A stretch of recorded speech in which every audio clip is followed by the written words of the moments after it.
Hi, welcome back. Come on in. It's so good to see you.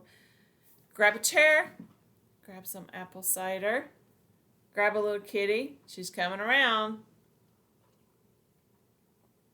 She wants apple cider too, but she's not going to get any. You want to say hello, kitty? You say hello? Yeah. She's a little fuzzball. Go ahead, kitty. So today, excuse me, my nose itches all the time. It's not running, it's just itchy. I don't know. So today I wanted to share with you about traditions, and I promised to share with you some of our traditions, but I got to thinking about what technically is a tradition. So I looked it up in the dictionary, and according to the dictionary, it says a tradition is an inherited, established, or customary pattern of thought, action, or behavior, usually in a religious practice or a social custom. I thought, okay, that's what the dictionary says a tradition is. But what does God's word say a tradition is? So I found that in 2 Thessalonians 2:15, and this is the New King James Version, it says, "Therefore, brethren, stand fast and hold the traditions which you were taught, whether by word or epistle." So in some of the other translations, it says that a tradition is teaching, and the epistle was a letter. So I thought, wow. So basically, Christmas is a biblical teaching because it's teaching us about Christ, not necessarily his birth because we don't really know when he was born, but it's telling us about Christ, why he came, and he came as a baby. And we also have a social part where we do the things, where we have the parties and the cookies and the foods and things like that. So Christmas is kind of full of a lot. And I promised to tell you some more about how my family, we keep Christ first in our traditions. Now, again, here's our tree. That's a tradition that we always put up this tree. On the other side of the wall, there's the other Santa/family tree that has little Santa Claus ornaments and stuff like that because it's fun. It goes with my little collection. It's just fun. But we keep Christ first. That's why I shared with you the Jesus stocking and our nativity tree, even with our little angel up there lighting it up. So I shared already one of our devotions that we do a devotion. We try to look for Christ, and we focus that every day that Christmas is about Christ. So we read part of the story, we watch a video. You are never too old to watch a video about Christ. I don't care who you are, even if it's a cartoon.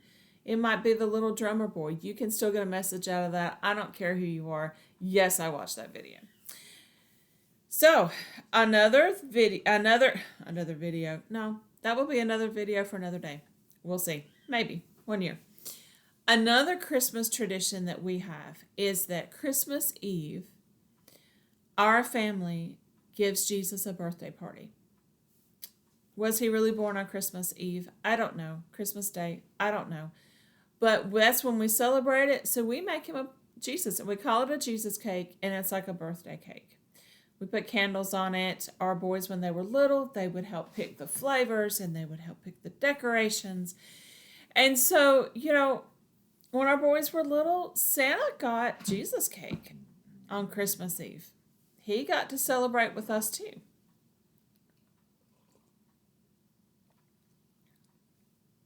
If you start shaking, there's two little fur balls underneath you. Well, then I got to thinking again, what other Christmas traditions do we have? That's the biggest one. Also on Christmas Eve, part of the birthday party is reading the nativity story out of the Bible. We also watch the nativity movie. We watch those as well. All this is about Christ. So there's different traditions wrapped in it. We have a little kitty video. If you see some of my videos over here, and it's a children's video, and it talks about the true meaning of Christmas. And one of the special treats that they have in that is fruitcake. So we have my mother's recipe of fruitcake. She calls this Christmas cake. It's really not a fruit cake. It's literally graham crackers, marshmallows, and basically cherries, raisins, whatever fruit you like to be in it. It doesn't taste like fruitcake. But we pretend it tastes like fruitcake, and that's part of our celebration as we focus on Christ. So, leave me a comment below on what your family tradition is. Tell me. I would love to know. Some of you have already shared with me that you make special cookies and you decorate them. I think that's great. That is a wonderful thing. Because I'm a Mimi now. And I'm going to go ahead and just tell you all this. Whether you're a Mimi or you're still just a young mama. But grandparents like to share our traditions. We like to pass these things, this wisdom and our traditions and the fun things that we've done. We like to pass them down to our children.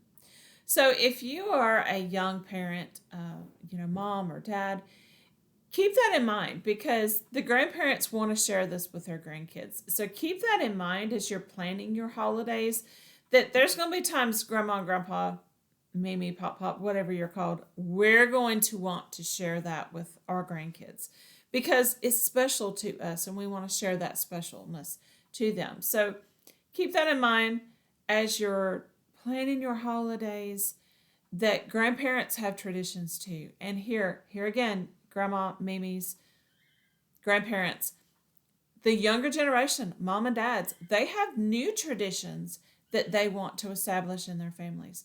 So as Mimis, we have to respect that too, and we have to know that they may not do things exactly the way we did it. They might be starting new things, and we need to respect that and give them the room to create these new traditions just like we did. Just like we did. I've never seen another nativity tree. I've never seen anybody ever do it. I've seen Christ be part of the nativity tree, but I've never seen anybody actually fill the whole tree with Christ's life.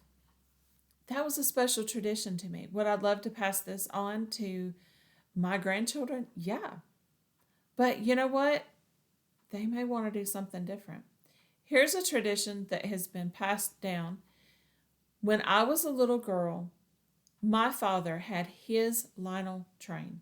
Yeah, it was his. He had one that was actually before the World War II and one that he bought after World War II. And they ran around the base of our Christmas tree when I was growing up.